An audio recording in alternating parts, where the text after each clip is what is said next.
a few more people may join us, but we can at least introduce ourselves. Um, what's my name, John? Pudding. Pudding. My name is Pudding. Chocolate David Oaks. So happy Man Pride Month. So would you like to introduce yourselves? Chuck. I'm Chuck Arford. I'm a retired mental health worker and a trauma survivor. And David and I have had fun on some previous Mad Pride months, and I'm happy to be here. Chuck. Thank you, Chuck. Hey, Chuck, get you more info about you, Paul. Okay. Okay, Laura Rose, would you like to introduce yourself? Can I pass right now? Yes. Yes, I'll just say Laura Rose is super duper fantastic. Terry from Alaska, our champion participant. Hi, Terry. Hi, how's it going? Um, it's good to be here. I'm looking forward to celebrating Mad Pride by going and visiting Ionia for 10 days in a couple of weeks and hang out and plot and plan and engage. Um, Lots of stuff going on here, and I'm like all about the paradigm shift. So I'm glad to be here today. Thanks. Welcome. Luke. Hey, Luke. I like your hat. John, could you come my Napoleon hat? Which hat? Napoleon. Oh, yeah, sure. Hey, David. I Good to be with you again. Thanks. introduce yourself. I'm Luke, a shooting star. I live in Portland, Oregon.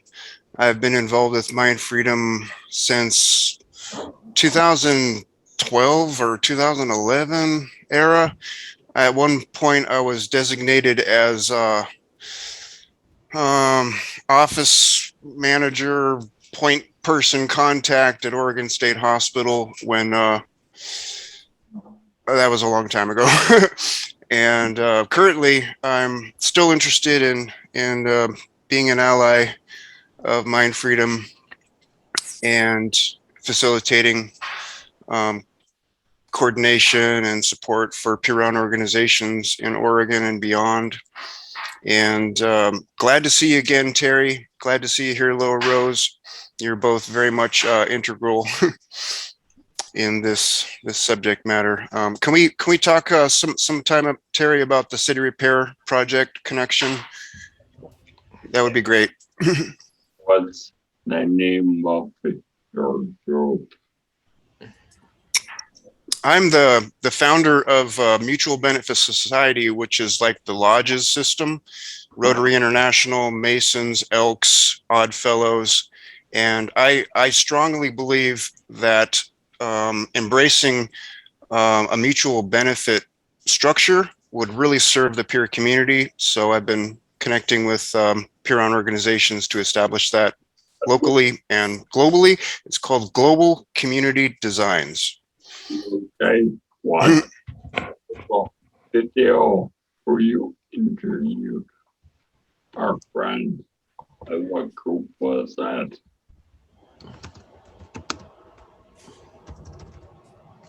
Can you repeat the question if that was for me, David?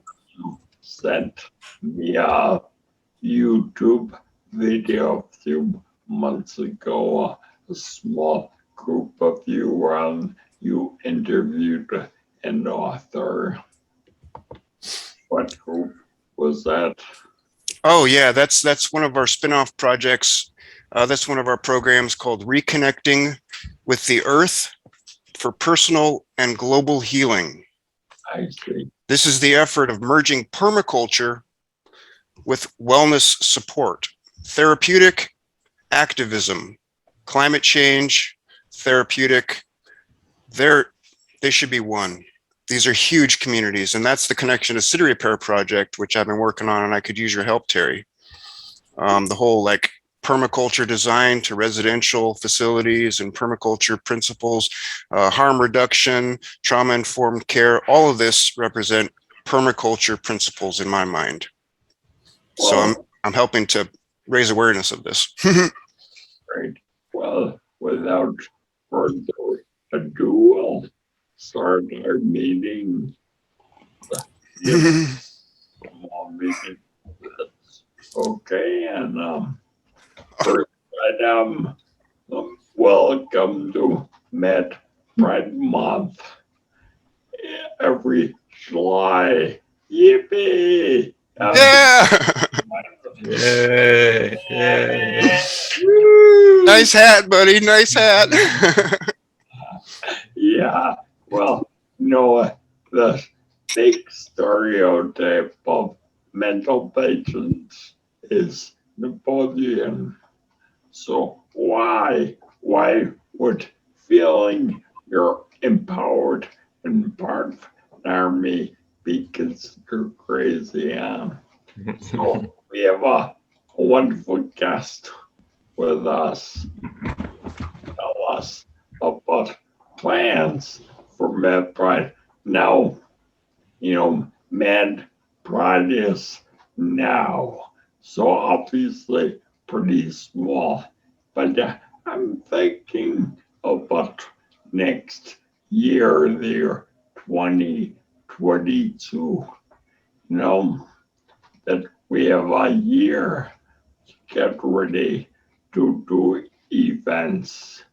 By the way, Mad Pride Seoul in Korea, their main focus is their annual event in October. So they're working on that now.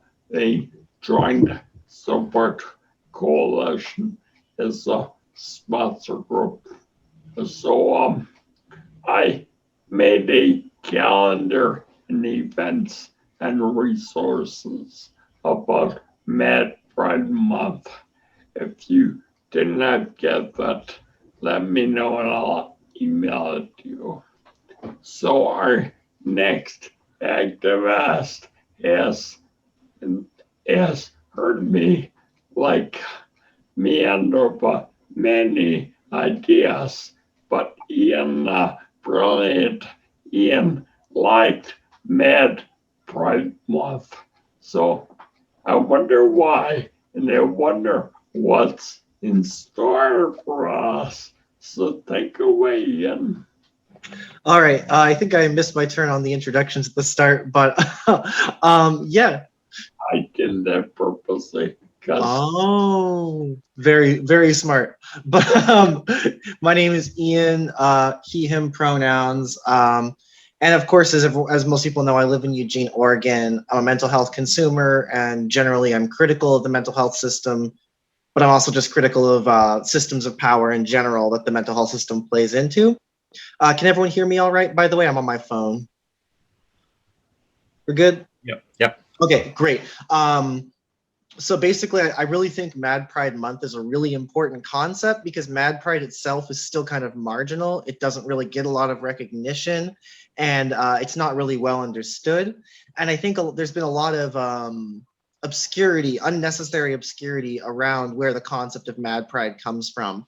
But the cool thing is that these days there's a lot of renewed interest in a lot of the same concepts, specifically trying to basically break through this sort of hegemonic idea that everyone has to kind of behave and think the same way, and medicalizing and stigmatizing and in a lot of cases criminalizing just alternative behaviors and people who think or process information or emotions differently.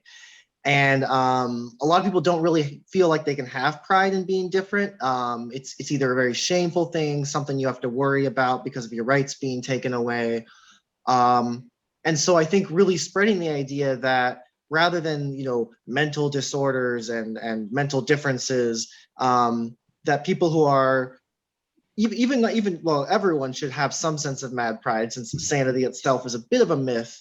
But really, it's important for people who are usually made to feel, I guess you could say, different or alien, who really just don't deserve to feel like outcasted, are given a space to really be proud of who they are and say, I might have these labels on me. People might think I act a little crazy or different, but this is part of human diversity. This is part of us as a species being different, and that's kind of what helps us survive. So my hope is that obviously this Mad Pride Month has not gotten a lot of preparation, pandemics, heat waves, natural disasters, which will probably continue, but we're going to get better at dealing with them, I hope.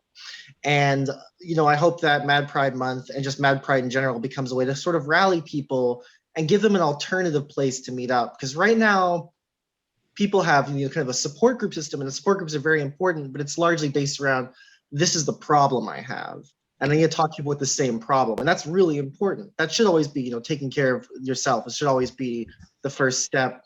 But it needs to go beyond that. Instead of just meeting because it's the problem I have, it should also mean because, we're all different. We all have this different way of looking at it. And what kind of solutions can we come up with those differences? What kind of new ideas, instead of just trying to deal with the stress it gives us. And I think obviously that's what we need right now, because we live in a time in which there's not a lot of space for people to really be critically evaluative of how we think about mental health. It's kind of treated as sort of a subject that you shouldn't really discuss, let alone be critical of psychiatry.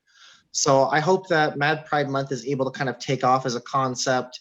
We can get it trending places, and especially we can reach out to a lot of these younger folks who are now on the internet talking about mental health on platforms like Facebook and TikTok and whatnot.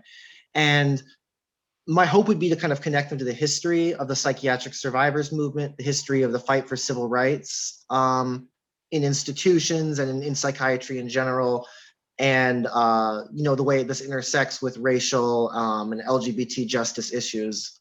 So that's basically what I have to say on it. I obviously am not able to plan any good events for this month. I've been very busy, but I'm giving my support as much as I can to helping other groups, and hopefully at least on the web, while we're all still distanced, we can make some stuff happen and get the word out there. Luke, you had your hand up. I have a question for Ian. Yes. I have a lot to say on this subject. There's a tremendous amount of content in our webinar tradition, Reconnecting with the Earth for Personal and Global Healing, that is about identifying our gifts and our strengths, which other cultures and other times and places in the world were able to incorporate into the tribe. The shamans and the witch doctors, and they're celebrated to have this alternate perspective. In this culture of the United States of America and first world countries, that's not that case right now. But through Mad Pride and other similar efforts, we can make a paradigm shift together. So I'm all for this, advocating for, especially like the climate change threat right now. Those of us that have this perspective of like outside of the box alternatives, innovative solutions, have a huge opportunity right now. So I'm gonna share this link in the chat box to the video that you saw, David, which was Paris Williams, Dr. Paris Williams and I exploring the subject, Can Madness Save the World? Which is gonna really help a lot. And then I wanted to ask you, Ian, do you have any interest or experience with video editing, making documentaries? Because this is all culminating in a very significant project that I would like to have MindFreedom's collaboration on, which we could talk more about. Well, to directly answer your question, not really. I've helped David and some other folks do some very simple editing for YouTube using Wondershare Filmora, which seems to be the basic video editor that people like to use. It's pretty intuitive, but I basically have just been starting to teach myself in the last year. So I wouldn't say it's a special skill I have, but I do think it's not that hard to learn some very basic stuff using Filmora, which does cost money. Most pretty much all free video editors are just a pain. I see why people pay for them. So that would be my response. I can't really volunteer that service myself yet, but in the future, if I'm in touch with groups and people want me to help Cool. with that sort of thing, absolutely. Cool. So yeah. that's an example of some of my editing that's done recently. And I think we did really good on it. It's very short, 5 minutes long, you know, but a glimpse of what I'm talking about. Now, Yeah. by the way, Ian is a great basic video editor. We have a number of videos on our Audrey site, and we will continue like Mad Pride. Basically, we here at the Mad Pride division. So, Gary, did you have a question? I'm just saying this is a really great reason why we need youth leadership going on. And I know that's a lot of that in the Extinction Rebellion movement. And I know there's a lot of respect for people with disabilities in that movement and lots of members of this group in that movement. But yeah, encouraging young people to maybe answer that question, you know, not just doctors and people with no experience, but young people, because they look at all of the adults and like they're all mad, you know, and it's like that's a reality that I think that I've seen the Empowerment Center really tap into young people, the next generation, in terms of like creating peers that are young who are really close to these issues around what structural needs people need and still have a really good resilient relationship building process going on. Yeah, Ian, do you have some suggestions of what a Mad Pride Month could reach more young people and young adults? I want to say I appreciate everybody's comments, and Ian, that was a great presentation, and I thought you went into some depth that some things I hadn't considered. And Luke, I really appreciate what you're doing. It's some great work, and I've been involved, not as deeply as I would like, with transformational resilience, which it's similar to what you're talking about, Luke, in terms of looking at stress, trauma, and climate change, and how our communities are going to be increasingly traumatized, not only our communities, but individuals, and how can we organize around that. And some of that is using some very basic techniques in terms of dealing with trauma, such as body awareness and breathing, things that, I did when I worked in mental health, and they were often the most effective things, the simple things, and trying to bring community neighborhoods together. So I've been involved with my neighborhood association, and introducing these concepts to them. They're very enthused about it. And David and I need to meet and talk, because he's in a group that may be forming a a resilience coordinating committee. And so anyway, these are things that I'm been looking at and haven't necessarily been working on as hard as I would like to think. So, Ian, I'm not sure if folks heard my question. I heard the question, how to better reach out to younger people, especially about Mad Pride and these sorts of issues. Was that correct?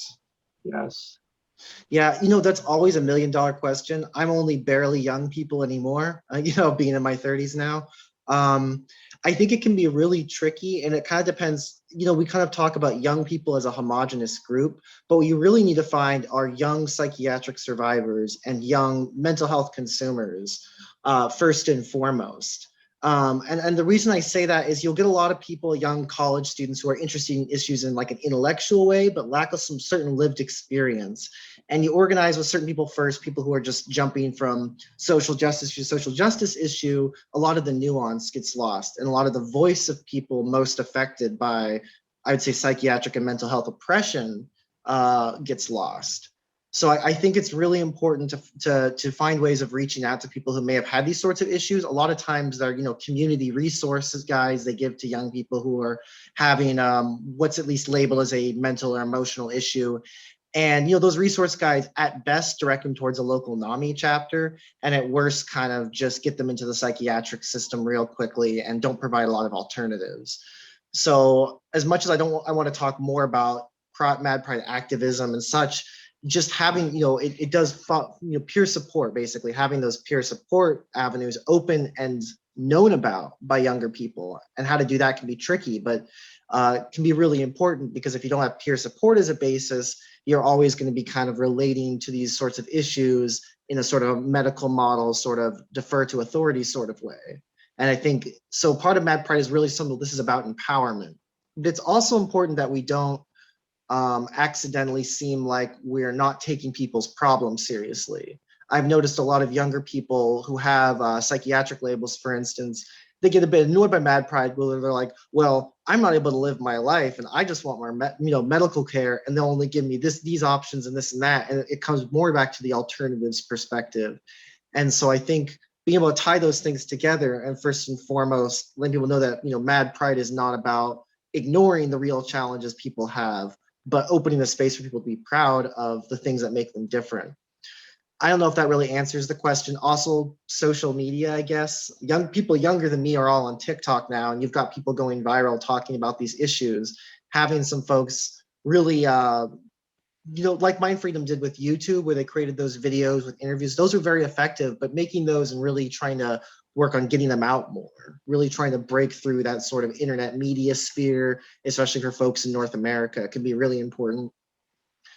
Since probably, getting on TV doesn't happen for hardly anyone, but breaking through into internet spaces, that's not quite as difficult. It just takes concerted effort and a long-term effort.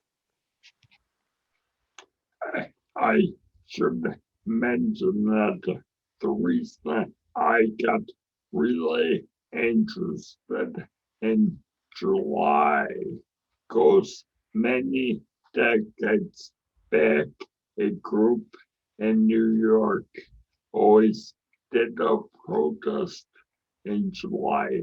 At first, they thought maybe the 4th of July, but someone in the group thought, there's so much USA stuff.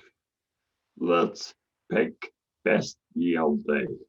Well, in the bottom of the Paris Bastille was one psychiatric survivor. So when the Bastille was shut down, that psych survivor got out. So we've used July 14th for a number of protests. 1 year it was more 10 events. Toronto got into it a lot, but then London folks saw a gay pride parade and said, what about a mad pride parade? So it looked like our movement would be called Mad Pride. But to tell you the truth, all I know is I have Mad Pride. I guess real Mad Pride, given the spell of normality that's controlling. But as the planet heats up, normality's gonna die. So, in the meantime, we need each other. You folks, we need one another to be alive and to have the strength to persevere. One thing I'd like to do for Mad Pride for the future is I have a calendar of events, and there are many, many events for months, various months, like anti-cancer month or whatever. So if I picked like 5 or 10 of those that we can learn from, we can look at other materials and find out what succeeded, you know. So anybody else want to comment about this? I think a Mad Pride parade would be awesome in the not too distant future, maybe even next year, depending on how pandemic and heat is going, like a year from this July. But I mean, the idea of the Pride parades are really effective. You know, as someone who's been in a lot of LGBT Pride parades myself and knows their history, the effect of, I don't want to use the word normalizing because we want to do the opposite of that, but the effect of sort of creating that sort of cultural space for people to be proud is really important. And a lot of people who feel like they're crazy or stigmatized in some way that makes them lesser as a person would benefit a lot in the same way that LGBT people benefit from Pride events. So I was really cool. I like that the Mad Pride Souls did their Mad Pride parade, but last time they did it was, you know, the height of the pandemic. So they sort of did an interesting virtual parade and then they kind of had a few people march at a time, but hopefully like a real, you know, the visible site. The point of a parade is it's big, it's publicly visible, and people aren't afraid to be who they are. And so I think that'd be a cool idea for future to kind of keep in mind. You know, you're reminding me of my friend Celia, who's president of MindFreedom. She's been working with a number of young Black artists, and there's a rap for like kind of our movement, a good bunch of artists. Nah, I just asked her about that. No, you taught me a lot about rap. And it looked at you have a question. Yeah, I have my hand up because I have a number of things to say, really relevant things to say. First of all, I want to point out the significance of the hat. There's a lot of interest in the pirate culture, but I want to be very specific about how the tradition that I identify with differs from the historical piracy. This is more of a psychic piracy, similar to the way the Matrix presented it.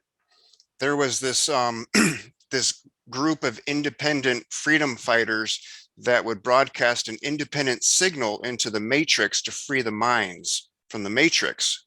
And so this is not about stealing and raping and pillaging as much as like holding to the mind freedom ideals. and I want to make that very clear.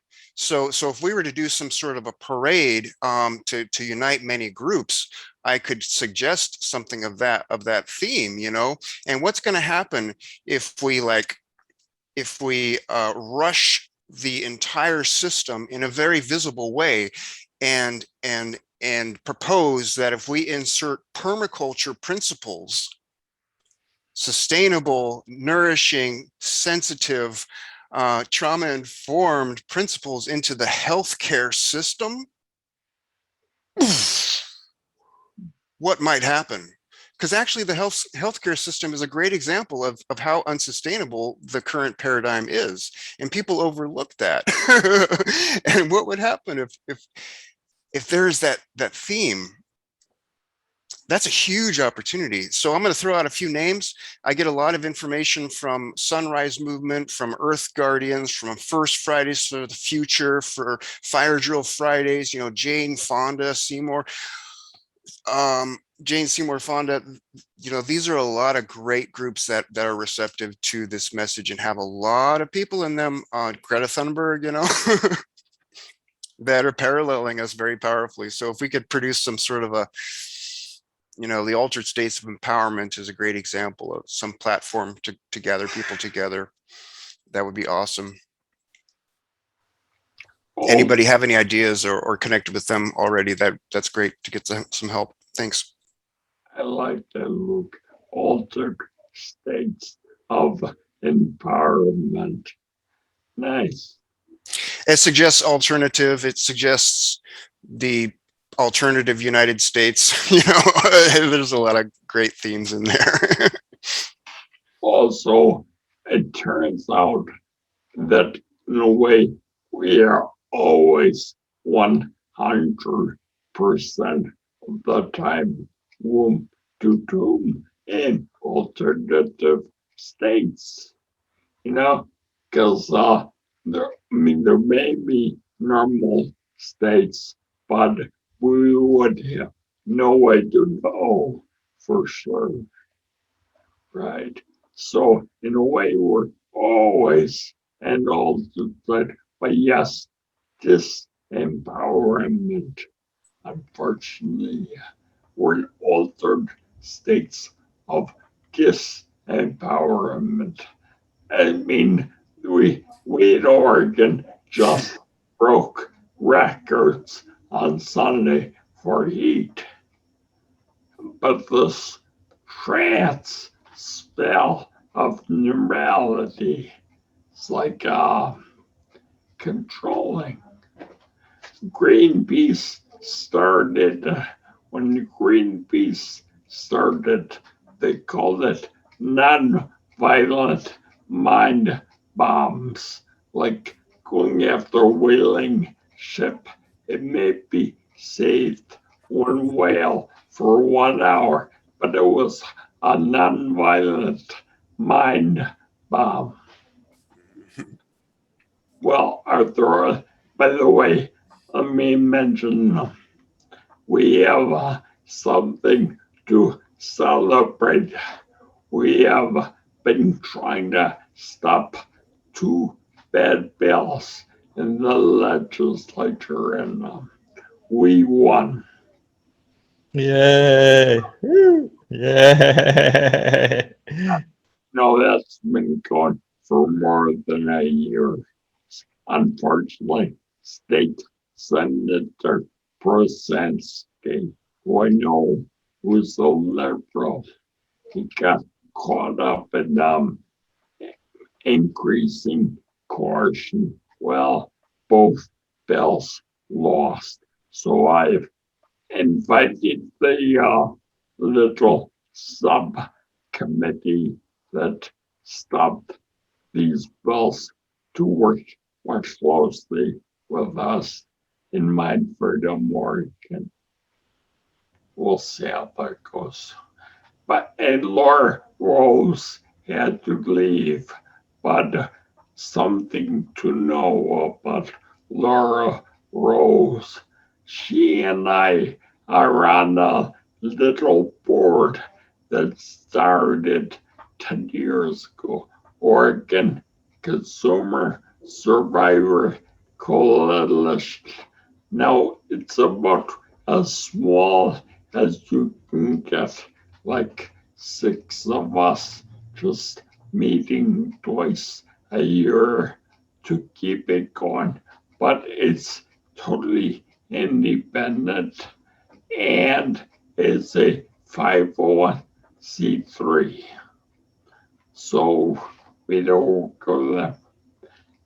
Speaking of which, Sarah at MindFreedom International, she would like us to use MindFreedom International to apply to get a grant for MindFreedom Oregon.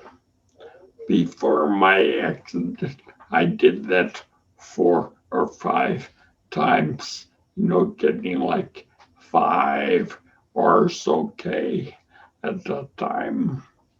And now it'd be nice to have 5K to play with there, right? Anyway, so we have 15 minutes left. Any other comments, check-ins, topics? How are people doing? Luke? You asked for me to attend this meeting and give a report about the altered states of empowerment, David. So let me know when you would like that, please. Right now. Oh, okay. Okay, great. I was hoping to see some people from the Portland chapter here, but I guess I'm kind of by proxy representing Portland for you folks. The Altered States of Empowerment officially is a spin-off project of our Reconnecting with the Earth for Personal and Global Healing webinar tradition, of which we've had 3 successful so far. And the Altered States of Empowerment is a monthly gathering. And the first one was Memorial Day, which was really cool because we got like Memorial Day in the United States, and then we have the the celebration of the altered states of America coming together for this. And I was alone for that presentation, but I was able to fit a lot of updates and information in there because of that. The second one was on June 31st, and that was myself and Nick Siegel, who is in Florida, one of our allied organizations in that region, the Radio Cave Foundation. This last one that happened yesterday was 4 people. So it went from 1 to 2 to 4. We'll see what this next month is going to be, but each time we cover significant issues in the community of communities. We got many communities that share a lot of issues. So this is like a congress, a powwow of many tribes coming together, and emissaries and representatives. Keeping in touch, you know, it's really important. I hope that is enough, and we can leave enough space for other people to speak and share in the remainder of our meeting. Thanks. Good. End up. Yeah, I just wanted to talk a little bit about the climate movement here in Eugene, and the fact that we, and I say we, it includes a small Extinction Rebellion group and the 350 Eugene group. And we have the same issues with young people, and we are a group of older people, and we have trouble finding and linking up with younger people. There is a group called Fossil Free Eugene that consists of a lot of younger folks. Extinction Rebellion 2 in the United States has had some trouble in the fact that there's been a big split or schism in Extinction Rebellion with Extinction Rebellion America versus Extinction Rebellion US. And it had to do with the demand for environmental justice, the 4th demand that Extinction Rebellion US created, and some people didn't like that. And they split off, and it really damaged the movement here in this country. And our small group is barely surviving. I'm not even sure we would call ourselves Extinction Rebellion anymore. The other thing, and COVID certainly was kind of the thing that pushed us where we weren't really viable anymore. Prior to that, we were doing the Red Rebels. David, you got to see our Red Rebel group. And for those who don't know, is where we dress in these red robes with ornate hats, and we have white faces with dark shadows, and we move very slowly. We don't speak. We express emotion. It's very, it was very otherworldly and very startling when people would see us, and I loved it. And unfortunately, indigenous groups thought it was a cultural appropriation on the Red Dress campaign for murdered and missing indigenous women. And so we had to stop.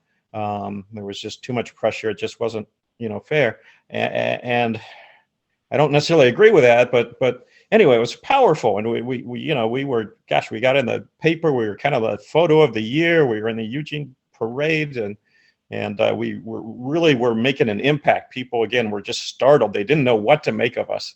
And I really enjoyed that. And I'm just sad that we're not able to do that anymore. So the 350, which is a bigger group in Eugene, and we are trying to figure out how we as a group of older activists can really fit into the movement now. What is our special talents?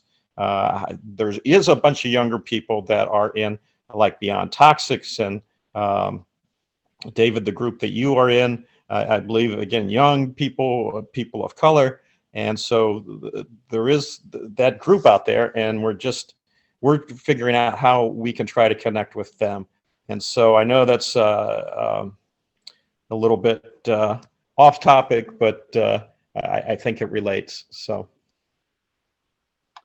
Oh, yeah, Chuck, you're referring to a smaller group. I'm in that the Lane County started through the NAACP band tactics of a dozen of us who represent vulnerable people. I represent disability. We meet, we have a great coordinator, Haley, who's Native American young woman, amazing activist. So yeah, I'm in about 10 small groups. We have all work together, in Oregon. We'll do, I wish there was some, a few, maybe young speakers or performers to bring together Oregonians, maybe break the spell of normality. Well, anybody else would like to check in or say anything? How's Alaska, Terry? I don't know. There's a lot of intersections up here. A large number of folks that are houseless up here. You could say that they're suffering from generational trauma and not madness. There's a whole really big deal here. People being forced to be in a different culture and being in a different kind of economic space than they would be in their own village. We had a shooting 2 weeks ago. One died. It's just been this whole thing about being houseless is like everything is being thrown, people who are thrown away. And there's a lot of people say all these people are mad. Well, so not entirely true. We have a lot of people who've come out of prison. We have a lot of people who've coming out of a relationship of violence. Many young people running away from their parents telling them to be something other than who they are, or violence, all of that. I'm not sure what I can pull together up here. I'm really interested in thinking about how to have Mad Pride up here. I know Jim's up here and he gets towards the legal aspect of things. And I've always been really all over the place in interconnected thing. Cause like I'm a hard of hearing person all my life, and I see people and I connect and I understand how they feel a lot, but I don't always have the good words or I'm hearing their specific words. So it's been really frustrating in life for me, but I see how people are a lot the same and needing some of the same things, but there's a whole context of culture and communication that's important and specific. And that's where you start saying, well, we're all witnessing some of the same things, but we're experiencing them differently. And, but we're all being impacted by everything.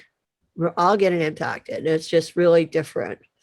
So I don't know what I'm doing up here. I've been in a very national and international space right now, learning somatics and embodiment work and mindfulness, and then thinking how I can apply that. It's to connect to people. It's like we're being asked to do things against our nature. That's the first thing in our culture. All of us are being asked to be something other than our own nature. And that's what really makes out all the stress in the world that we have going on. So I'm not sure how to pull what I'm going to pull together in the next month. That I'm really excited. This idea of Putting it up on Facebook, Mad Pride and having that as a background somewhere. And just putting the word out, this is Mad Pride. I'm celebrating this month. So thanks. Gary, you're in Anchorage, correct? Yep. Yeah.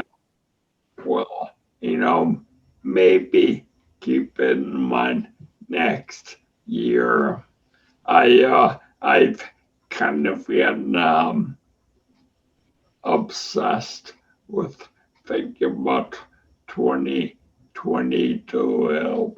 It'll be my 10th year after my accident, but also I've been thinking a lot about 7 generations over and over and over. So even if moms and kids a little older, 2 centuries is certainly 7 generations odd. So I've been thinking a lot about the 2 centuries from 2022 to 2222. Easy to remember 2022 to 2222. 2 centuries. Will there be people? We don't know. I mean, there needs to be a revolution if there's gonna be anybody. And 7 generations ahead. I sometimes dream that we can do letters in time capsules to the year 2222. What would we say? Dear 2222, if you're reading this, yippee, we had revolution.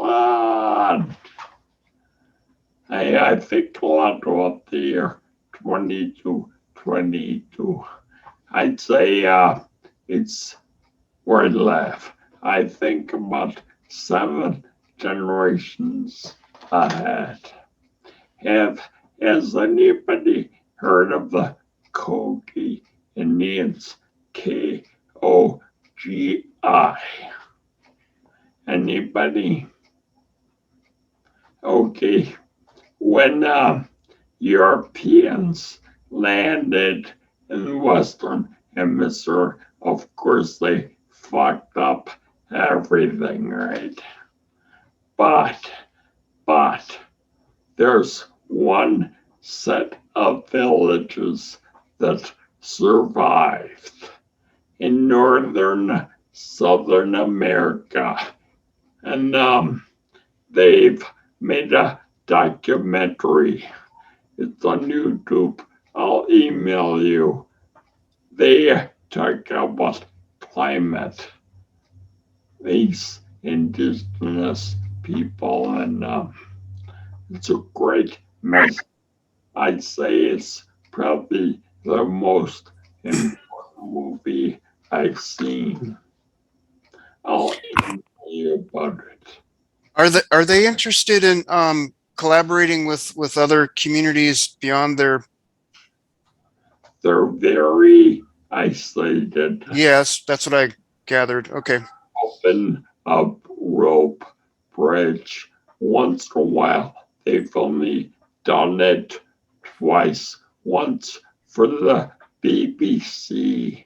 That documentary they saw did not turn things around. So they themselves made their own documentary, and they use kind of street theater involving a thread, a golden thread, to show how nature's all interconnected. We can't see this. It has blown my mind. Well, I'd like to thank you all. We have a couple of minutes. Any closing thoughts from folks? Anything wanted to say? Hope this went well through. Happy Mad Pride Month. Yeah, happy Pride Month, and also I'm just curious about ways of getting more folks in Oregon involved. So with MindFreedom Oregon, or just in general with peer stuff. So I'm glad that we're having this meeting. I'll try to be more involved in the future, and I have been talking to some other people younger than me who are either mental health consumers, or they wouldn't call themselves psych survivors, but generally they describe their experiences similar that way. So I hope that in the future, especially as MindFreed, there start to be more local in-person meetings, which are easier for a lot of people. Although, of course, Oregon's big. Anywho, yeah, thanks for the great meeting, and happy Mad Pride. Thank you for being you. So it's been a big part of my life. Kogi, Kogi. Got it. Thanks, Ian. Thank you, David. Bye-bye, everybody. Thanks, everyone. It was a real pleasure. Real pleasure. Glad to be with you. Farewell.